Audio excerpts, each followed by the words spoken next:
Welcome to the Weekday Report for Wednesday, November 27th. I'm Clara Tappa. Here's a brief look at the news.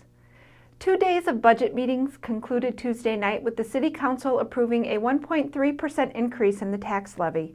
The roughly $74 million budget includes $275,000 for 3 new firefighters and $261,000 for Southport Beach House renovations. Homeowners will pay about $24 more in city taxes to support the budget. After a series of controversial meetings, the Kenosha Unified School Board returned to the more mundane work of running a school system Tuesday. They quietly voted on a series of policy issues, including the proposed summer school calendar. The board hopes to name an interim superintendent to succeed Michelle Hancock by winter break. Hancock is retiring. She was not at the meeting. The Bristol Plan Commission approved an ordinance Tuesday night that would allow village residents to raise chickens in their backyards. A few people who already raise chickens were there, and they spoke in favor of the proposal. Chickens down there, I've had it for 26 years.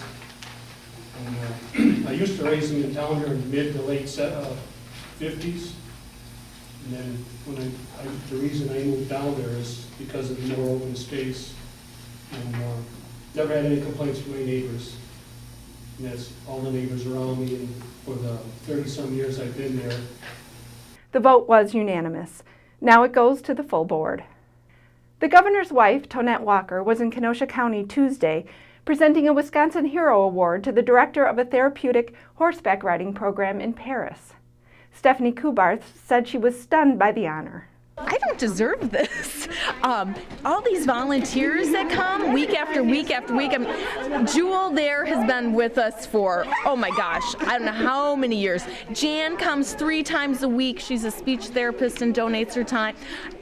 Sandy's been here forever. Just wonderful people. They're the ones that deserve this award. It couldn't be possible without people like them. The award is given each month by the First Lady to a Wisconsin resident whose efforts have made the state a better place. The 3 sets of students who share the Ruther High School building also shared a meal Tuesday. The kids from Ruther, Harborside, and Paideia came together for Ruther's 43rd annual Thanksgiving celebration, which included 34 roasted turkeys. And over at Brighton School on Tuesday, kids were showing off their dance moves during a fun gym class. The students and some of their teachers shook, rattled, and rolled to tunes that included oldies and some newer hot hits.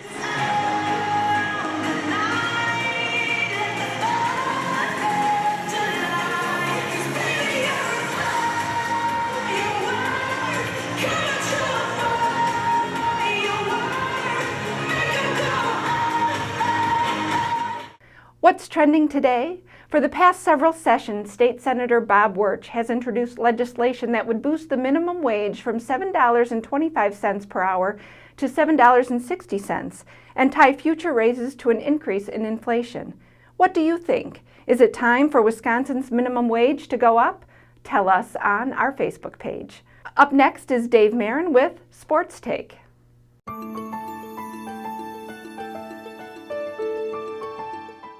One of the best. I'm Kenosha News sports editor David Marin with a sports take.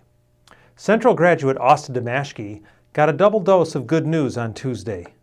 On the same day, the quarterback for Concordia and Mequon was named the Northern Athletics Collegiate Conference Offensive Player of the Year. He was picked as one of 10 finalists for the Gagliardi Trophy, which is considered the Heisman Trophy of Division III. Demashki was dominant throughout his junior season as he finished with 3,171 passing yards and 24 touchdowns. In addition, he averaged 61 rushing yards per game and ran for 12 touchdowns. The Gagliardi Trophy also takes into account academics and community service. Demashki is a 2-time NACC Scholar Athlete and also volunteers a lot of his time to various events, including church activities and football camps. I'm Kenosha News sports editor David Marin, and that's a Sports Take. Thanks, Dave. Now here's a look at what we're working on today.